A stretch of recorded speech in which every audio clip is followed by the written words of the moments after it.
In diesem Video sprechen wir über ChatGPT.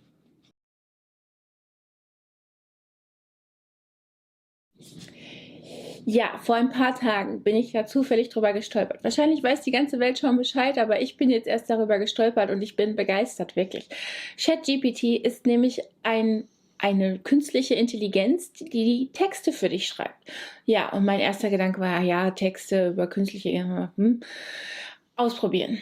Jetzt habe ich das mal ausprobiert und ich muss sagen, ich bin noch mehr begeistert. Und schöner noch, ich habe erst natürlich Englisch versucht, war klasse, also auch vom Wortlaut her, vom Inhalt her, war wirklich gut. Und dann denke ich habe es gar nicht versucht erst und dann habe ich es doch auf Deutsch gemacht und es funktioniert auch auf Deutsch, unglaublich. Es sind keine groben, fahrlässigen Fehler drin. Es sind keine Schnitzer drin, es sind keine Wortdreher drin, es ist eine vernünftige Aussprache. Ja, also ich bin begeistert, kann man benutzen. Der kleine Knackpunkt ist, ich denke mal, es wird bald Geld kosten. Deswegen gilt für dich, du solltest so schnell wie möglich deine Texte mit ChatGPT schreiben lassen, wenn du denn ein bisschen Hilfe dabei benötigst. Ich habe das Ganze jetzt mal auf dem Computer aufgerufen. Und zwar, wenn du jetzt denkst, ja, müsste ja ChatGPT heißen, nein, es heißt openai.com. Und wenn du auf die Seite gehst, sollte dir das hier mit /blog/chatgpt/ das hier in den Blick kommen. Es gibt nämlich eine andere Seite, wenn du nur OpenAI eingibst, da sieht es schon so aus, dass es jetzt bald Geld kostet.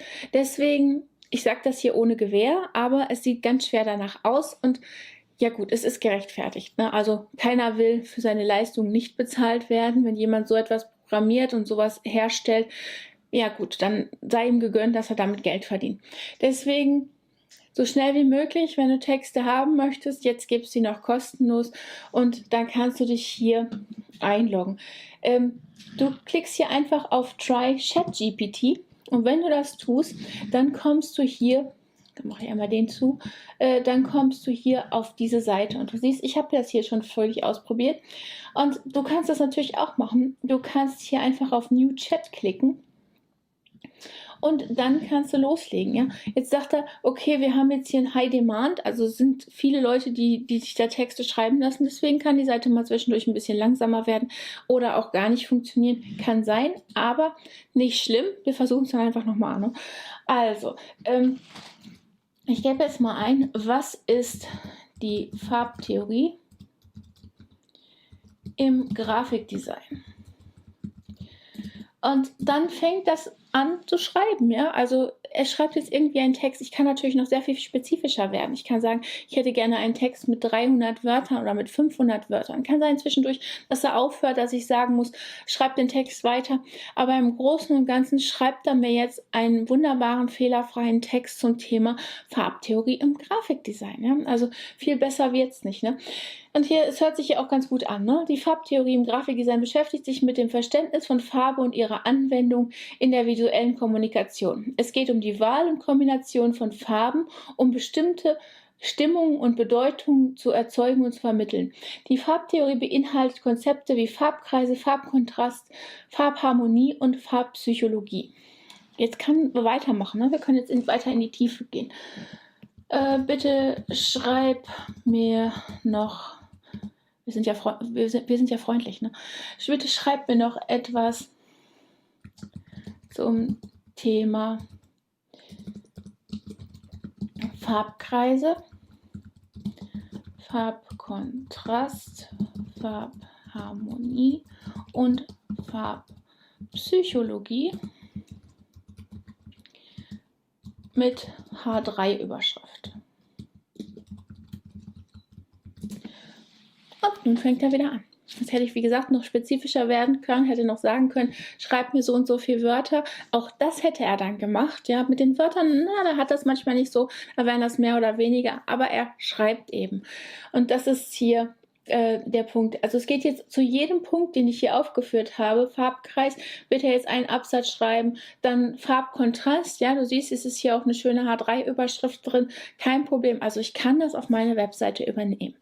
Und während der jetzt hier schreibt, kann ich dir jetzt erzählen, warum du das nicht 1:1 übernehmen solltest. Es wird schon überall davor gewarnt, ja, gerade auf Seiten, die auch natürlich Content produzieren, ja, wo man das schreiben lassen kann. Und es wird auch so kommen, schätze ich mal ganz grob, dass Google irgendwann herausfindet, welche Texte mit der künstlichen Intelligenz geschrieben sind und welche eben nicht. Deswegen solltest du natürlich jeden Text, den du hier schreiben lässt, einmal drüber lesen und im besten Fall noch ein wenig anpassen und ja mit deinen eigenen Worten würzen. Also einfach alles 1:1 so zu übernehmen, wird wahrscheinlich deine Webseite, ja, wird ihr mehr schaden als nutzen.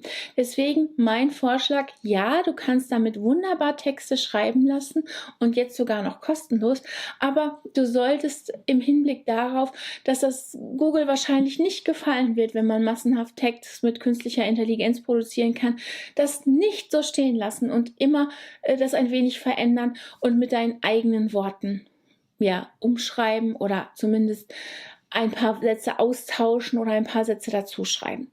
Auf diese Weise hast du einen wunderbaren Text, völlig kostenlos, noch zumindest, und deine Webseite ist auch nicht ja mit irgendwelchen künstlichen, intelligenten Texten gespickt, sondern hat ein wenig mehr von deiner Persönlichkeit. Nämlich darum geht es ja, ne?